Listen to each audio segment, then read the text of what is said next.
With that, I would like to introduce our first guest this morning, our first presentation, Bill Dietz, who is a composer and writer born in Arizona. Since 2012, he is co-chair of the Music Sound Department in Bard College's Milton Avery Graduate School of the Arts in New York. His work is often presented in festivals, museums, and journals, but also in apartment buildings, magazines, and on public streets.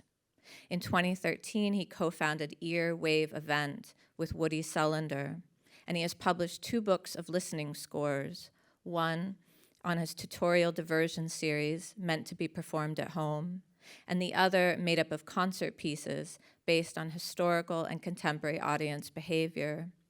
With Amy Cimini, he co-edited Marianne Amiche, Selected Writings and Interviews, which came out in 2020, and he is co-author with Kirsten Stackemeyer of Universal Receptivity, which came out last year. So I'd like to welcome him here this morning.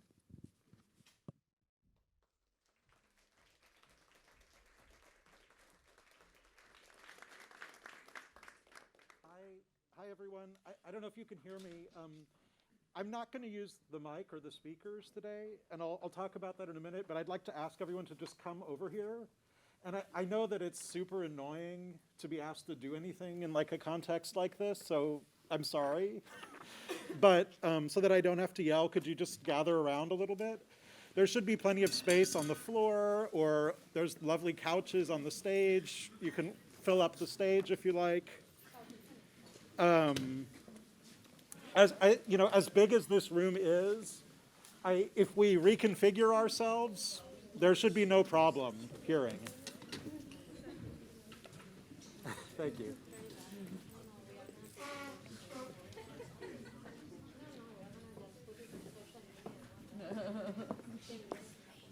Yeah, thanks. Yeah, just this hot pink microphone setup here is actually just for the live stream people.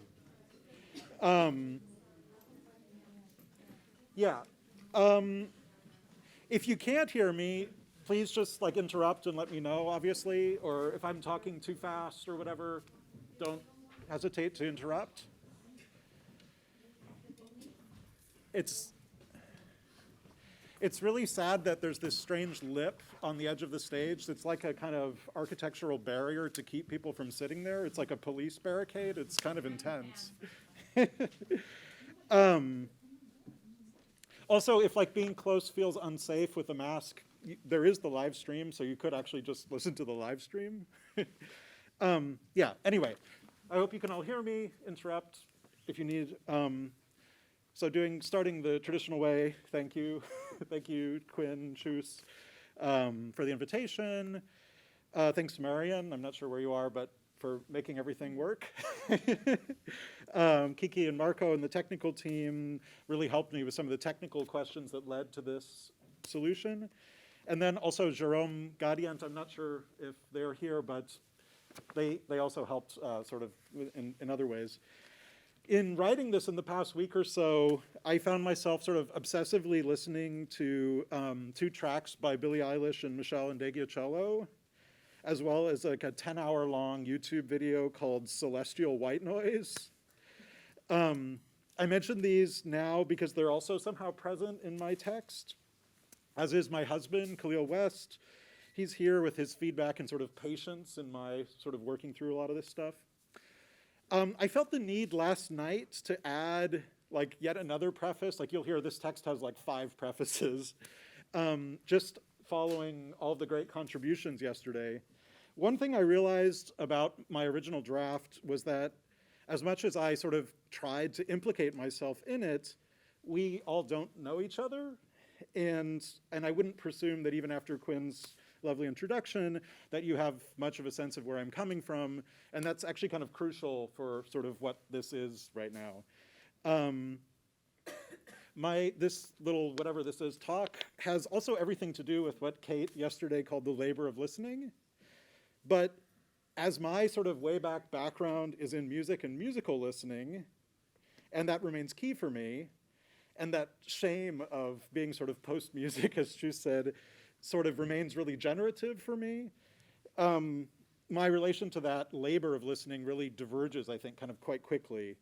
In the book that Quinn mentioned, Universal Receptivity, that I released last year with Kerstin Stockemeyer, one of our starting points is the idea that the kind of classical mode of listening, which emerges at the end of the 18th century, turn of the 19th century, in tandem with the heroic arrival of the sort of classical modern public sphere, is in no way limited to the classical concert house and its audiences, but instead that mode of listening is emblematic of a paradigmatic shift in receptivity that spills out into all manner of vernacular listening practices, practices that cling to everyday experience even today.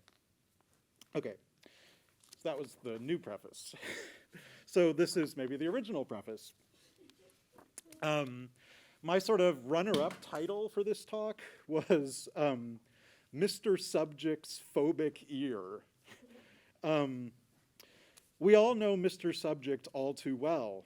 I've written way too much about him. Mr. Subject, the citizen. Mr. Subject, the silent listener. Mr. Subject, the Habermasian coffeehouse discussant. Mr. Subject, contemplative. Mr. Subject, the rational critical intellectual.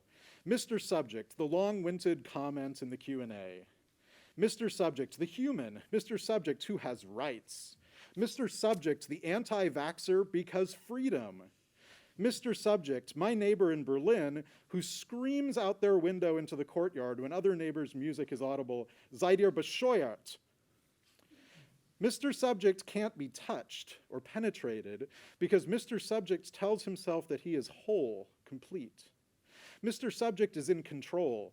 Mr. Subject, never big on consent when it comes to others, would like to make it a law for himself. Mr. Subject imagines his body as all phallus and no ear.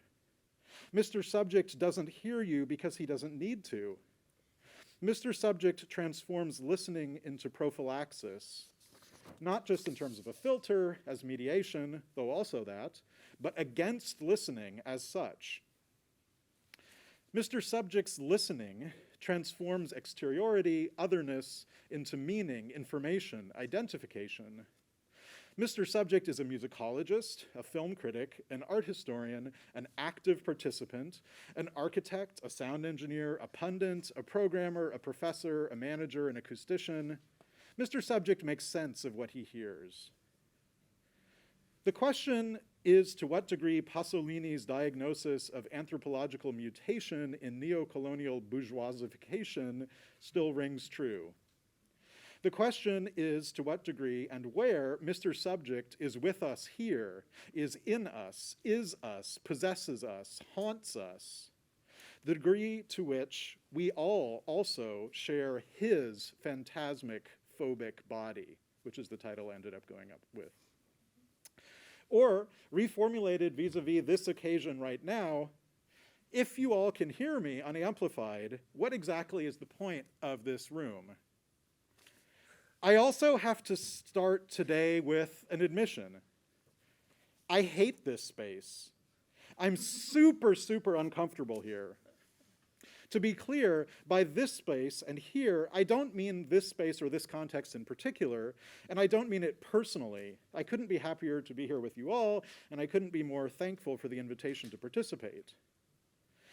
But when I saw photos of this room in preparation for this event, I couldn't stop thinking that this room, this kind of room, with its white curtains and metal scaffolding and fancy equipment and white chairs and white walls and white floors, is something like the architectural equivalent of the white cis-hetero male body.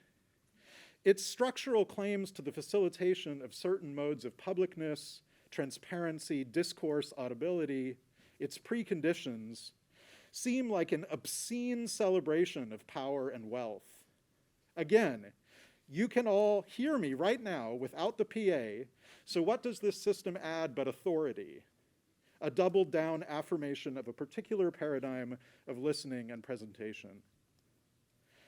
And obviously, I, like many of us, have been more than intimately involved with this space for a very long time. And obviously who or what I am, what I is, shares very much with this space. I'd initially planned a very different kind of contribution for today, something more performative, using the space and the sound system idiosyncratically. But more and more, I'm thankful that that liberal impulse didn't work out, as it would have distracted from a clear centering of the conversation on the structural and infrastructural preconditions of audibility. Which is also to say, I'm highly doubtful that queering this space would do much. What I hope is also abundantly clear is that I don't mean to imply that anyone else using the PA or the space, as I'm framing it, is somehow bad or complicit or extra complicit. My doing this text this way doesn't exempt me from anything. I'm very aware that my gesture here is more or less entirely exemplary, that it doesn't resolve anything. My point is not in any way to suggest that speaking without amplification is somehow direct or authentic, not at all. It's not meant as a more ethical framework. As I understand it, listening itself as a perceptual mode is not just any technology, it's the same technology as this room, this PA. Listening and this space are redundant. Listening and speech are the same problem, that we've already internalized or are internalized by the mechanisms of this paradigm. Listening's own authenticity claim is itself always a naturalizing, universalizing gesture of a particular paradigm, as though listening qua listening were possible. Listening, in quotation marks as I'm saying it here, is always a specific mode claiming to be general. To be entirely honest, though, far from being programmatic, my not using the PA today is mainly a gesture of exhaustion. Voluntarily or involuntarily, can't talk, participating in the pornography of power is exhausting. Doing it this way today hopefully just allows a particular strategic emphasis on infrastructural limits, whether built, bodily, or psychic. Perhaps there's also an embarrassed melancholy in my contribution vis-a-vis the notion of an ethics of listening, of audibility. There's something so attractive about that posit, so present in the room today and yesterday and in the ethos of this symposium, that listening could lead us elsewhere into another relationality. I think of the recently passed Leo Bersani here, as I've been thinking a lot of him lately. From a 1999 text for art form that he co-wrote with Ulysses Dutoit that Marina Rosenfeld recently shared with me, quote, "Relational being bypasses the defensive individuations of personality. To read art in this way, with our bodies, is finally to acknowledge our indebtedness to those works of art that coax us into self-divestiture and its generally unacknowledged pleasures. The scattering of ego and identity boundaries initiates us to the multiple contexts of a purely relational being. To describe the various modes of this human extensibility into the world is the only critical ethic we know," end quote. So for all my conflicted feelings about Bersani's work, the presence of this later phase of his thought feels hard for me to shake.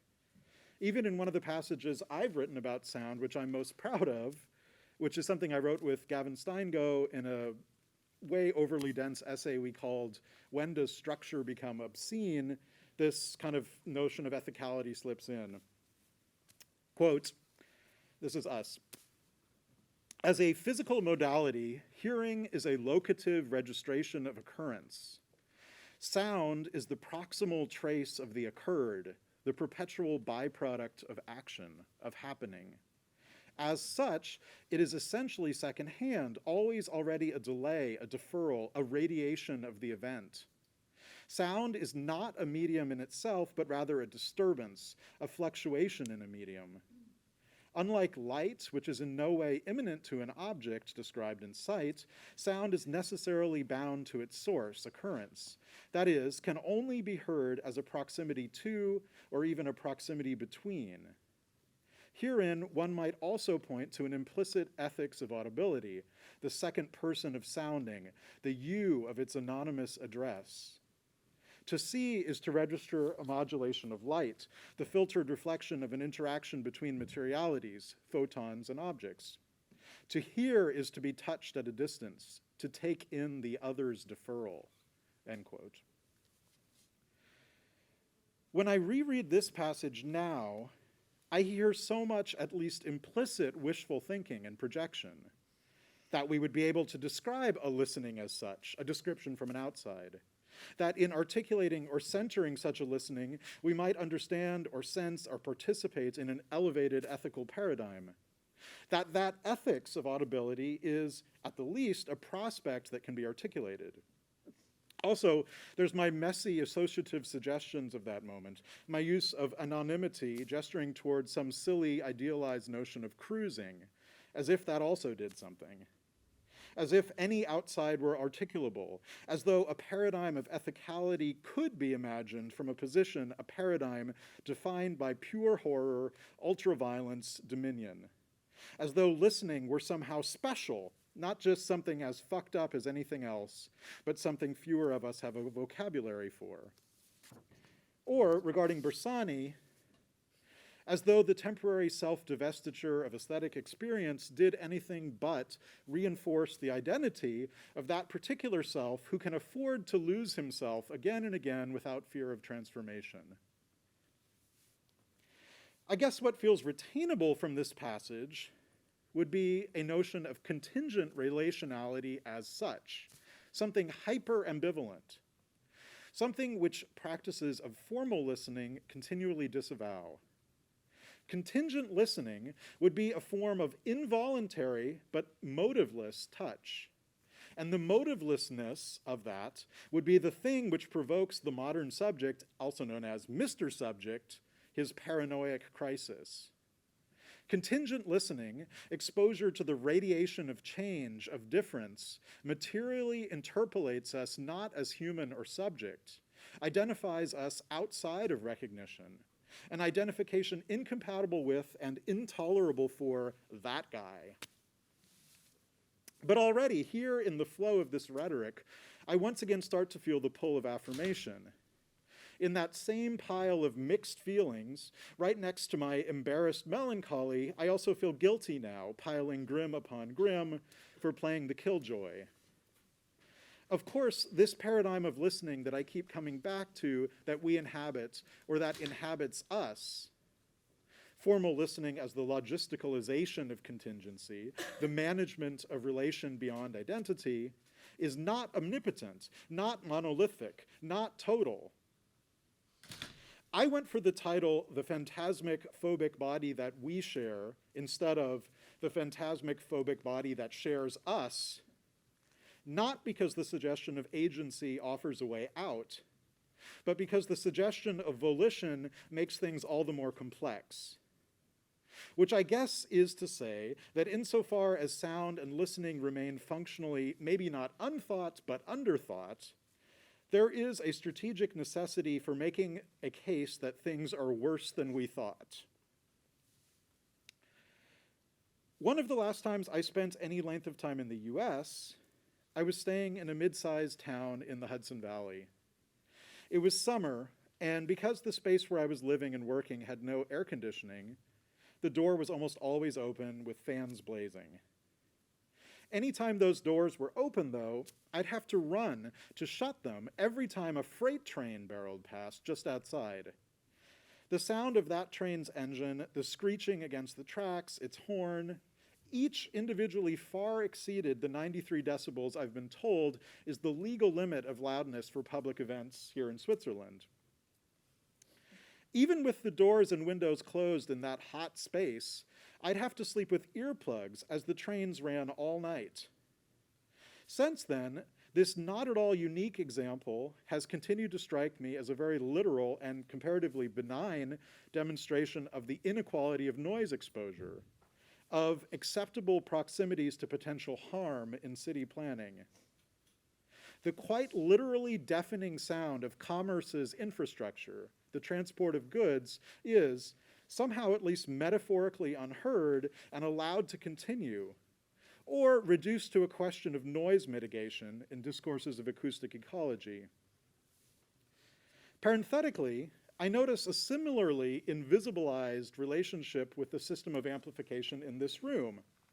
Everyone and everything projected through this room, through the PA, is loud enough to fill the abstraction of this space. That is, to reach all points in the room more or less equally, regardless of the actual number or placement of listeners. A phenomenon, we can all relate to this perhaps, a phenomenon that I hope we've all been very embarrassed by when giving a speech for a tiny audience in a mostly empty hall from a formal podium through a PA.